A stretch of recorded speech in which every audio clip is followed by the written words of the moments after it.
welcome back to my channel. This is Elle from Analyze. I know it takes time that I get back and continue the last topic that we were talking about, but I have some good news. Now can announce that I am a certified product owner at scale from Scrum.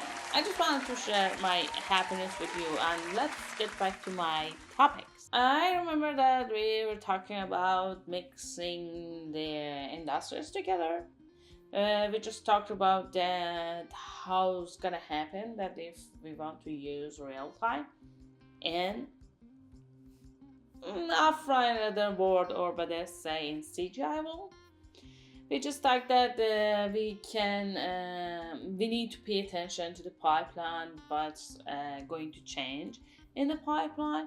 And then I made this decision to talk about CGI pipeline and see if a real time comes to the CGI, what's going to happen to the whole pipeline.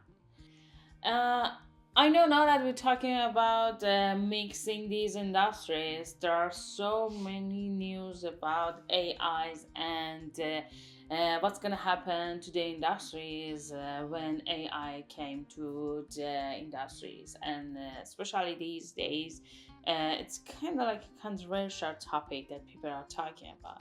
But let's get back to reality and talk about whatever we do just right now. For that, I just thought that it's better to go more in detail and talk about the three well-known part of our industry: pre-production, post-production, and production, and see that what kind of software we use in which part and who's working in those parts, and then we can have a better idea that if real time comes to the industry, in which part we can use it the most, or we guess in which part we can use it. In a normal pipeline, we have pre-production, production, and post-production, and as a manager, most of the time, you just break it through these ways. So first, let us start from the pre-production. That what we do in this part, what kind of software we use, who's working on this part, and let's see if we can use real-time engine in this part or not. What do you guess about that? The pre-production part is a part that we do storyboarding, some R&D parts, we do concept art, and also we do the previews of a job if you have it in your pipeline. So it depends on the company and project you have. You may have a previous, or you may rather have you may just think that the reel is enough for your project. So in this part, we're working on some softwares that help us for making concepts, going for previews, and making a story reel. So the most known and the well-known of them is Adobe Photoshop when we go for making concept and drawing concept, or even for storyboarding we can use Adobe Photoshop. We can use what was the name? Toon Boom. We can use Toon Boom, and there are so many other options that we can go for. You can just go to the internet and search that which kind of software can do the job of Toon Boom or Photoshop for you. And then we use some 3D softwares. Why? Because we have previews, and this is a part that might be interesting for you because we can use engine in this part. How?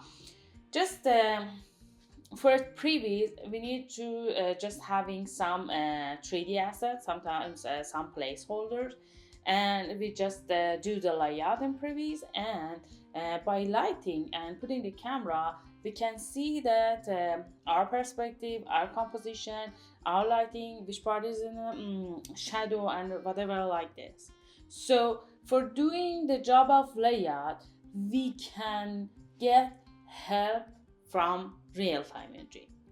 But the thing that you need to pay attention to is when you're working with a 3D software like Autodesk, 3ds Max, or Maya, you can make the model inside the software, and also you can make the layout and do the lighting inside that software. But when you're going to use the real-time engine, what you need to do is that to export whatever you made in 3D software and import it to the engine.